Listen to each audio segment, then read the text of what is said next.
Every Friday at exactly 5:30 p.m., an elderly man arrived at a quiet train station in Ohio. He wore a faded brown coat, carried an old leather wallet, and always sat on the same wooden bench near platform 3. He never bought a ticket or boarded a train. He simply watched every arriving passenger with hopeful eyes. The station clerk, a woman named Grace, had noticed him for almost 2 years. She often wondered about his strange routine, but she respected his silence. Sometimes he waited for 20 minutes, other times he remained until the station closed, then slowly walked home alone. One rainy Friday evening, Grace finally decided she could not remain curious anymore. She approached the old man, carrying 2 cups of coffee. "You come here every Friday," she said gently. "May I ask who you're waiting for?" The man stared toward the tracks before answering. His voice trembled slightly. "My daughter." Grace sat beside him, surprised by the sadness in his expression. He opened his wallet and removed a small photograph protected by plastic. The picture showed a young woman standing beside a little boy on the same platform many years earlier. "She promised she'd come back," he whispered. "I've been keeping my promise too." Grace carefully studied the photograph.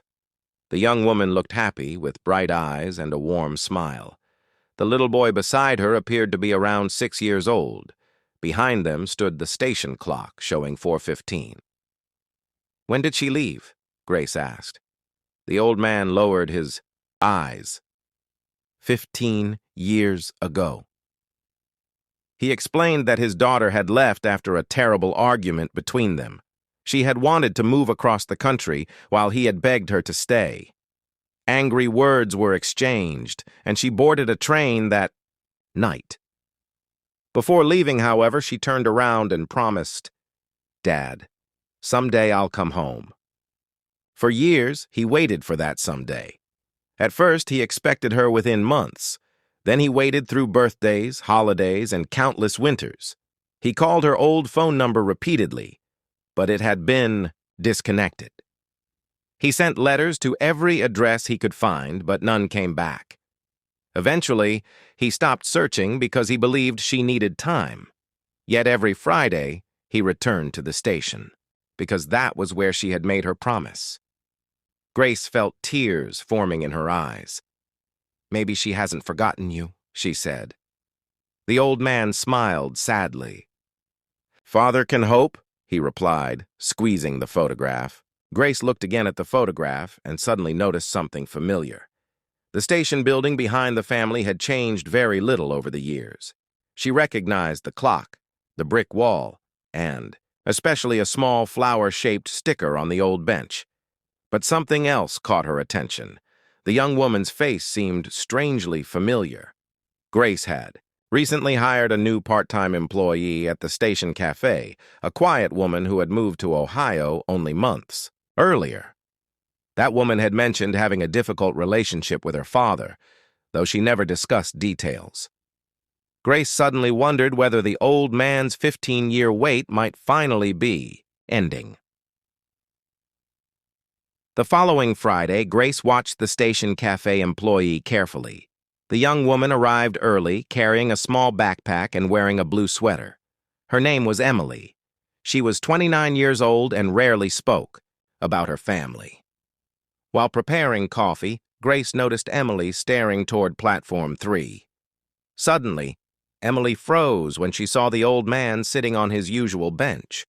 Her face became pale. She whispered, "Who is that?" Grace did not answer immediately. Instead, she asked, "Have you ever seen him before?"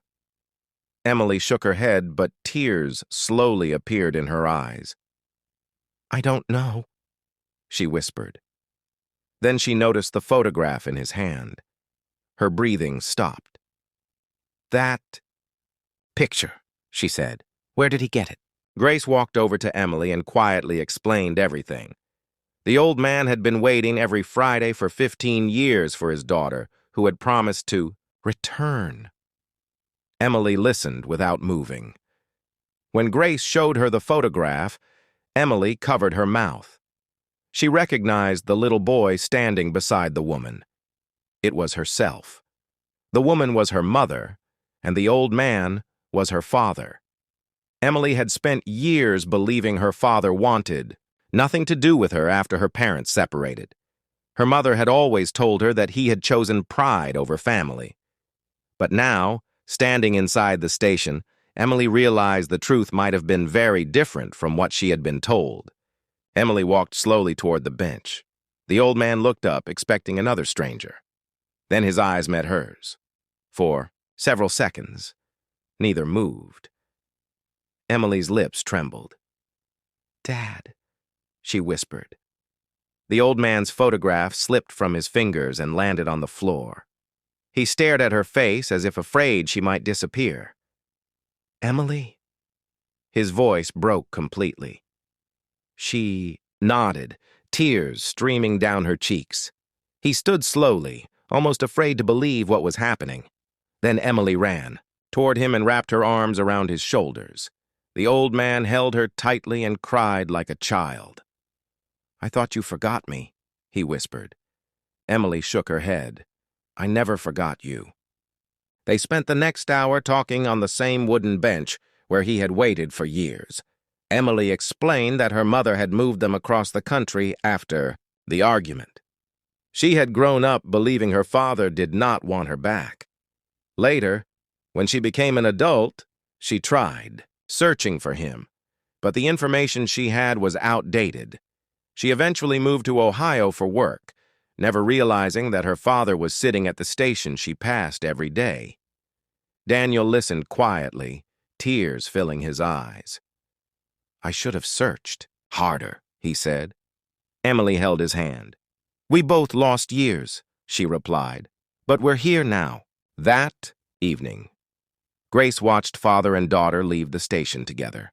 Daniel no longer carried the photograph in his hand. Instead, Emily walked beside him, holding his arm. The following Friday, Daniel returned to the station. But this time he was not alone. Emily arrived carrying 2 cups of coffee and sat beside him on the bench. Grace smiled when she saw them. Daniel looked toward the tracks, then at his daughter. "I waited every Friday because I promised I would," he said.